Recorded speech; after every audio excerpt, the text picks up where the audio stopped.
Makanera Kake, bonjour. Bonjour. Je rappelle que vous êtes le leader du parti FND, également porte-parole de l'opposition républicaine. L'affaire Bolloré en train de, en tout cas, de polariser les attentions toujours en Guinée, mais également en France.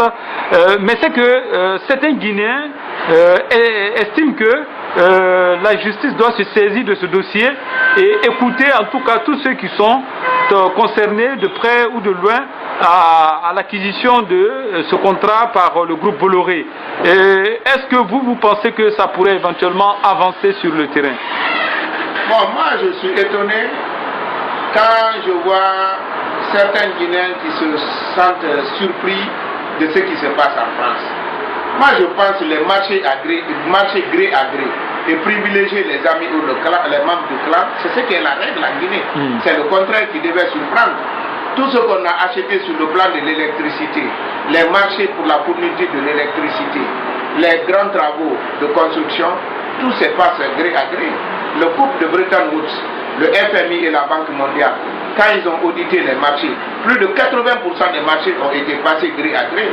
Moi je pense que la seule question qu'on doit se poser aujourd'hui, puisque au moins l'affaire Bolloré a été posée et ça a pris une telle envergure, c'est de demander au gouvernement de nous dire quand même pourquoi ici la consignation et la manutention coûtent 2 fois plus cher qu'à Dakar et qu'à Abidjan.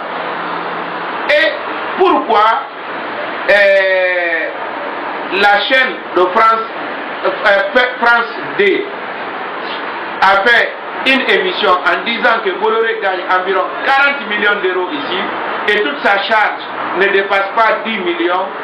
Pourquoi le gouvernement ne nous dit rien autour de ça? Parce qu'on ne peut pas admettre que sur 40 millions, la Guinée ne prend que 10 millions seulement et que Bolloré seul gagne 30 millions. Si tel est le cas, le contrat est léonin. C'est-à-dire Bolloré s'est réservé la part de Lyon, ce qui est vicieux et ce qui peut mettre fin à ce contrat. Alors, troisièmement, il y a une question importante, c'est le fait qu'on nous a appris que l'État a signé une garantie de 500 millions d'euros pour Bolloré, puisque Bolloré s'est engagé à investir 500 millions en 25 ans, soit 20 millions par an. Et que cette garantie est atterrie dans une banque où Bolloré est actionnaire.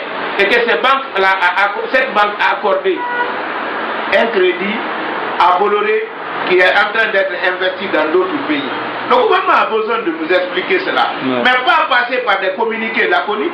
On voudrait qu'ils organisent des débats contradictoires entre ceux qui persistent et signent que ce que je viens de dire là c'est la vérité, entre ceux qui disent que ce n'est pas la vérité. Mais si on doit passer seulement à la radio, dire que le marché s'est passé dans la règle de l'art, je dis c'est pas vrai, le marché s'est pas passé dans la règle de l'art. Parce que c'est l'État lui-même qui s'est imposé que pour une convention il faut passer par l'appel d'offres. Celui qui a été jugé défaillant a été choisi à partir d'un appel d'offres. Bolloré ne l'a pas été. C'est pas parce qu'on a dit que quelqu'un est défaillant que celui qui vient directement après lui dans un appel d'offres peut venir. Non, c'est une autre réalité.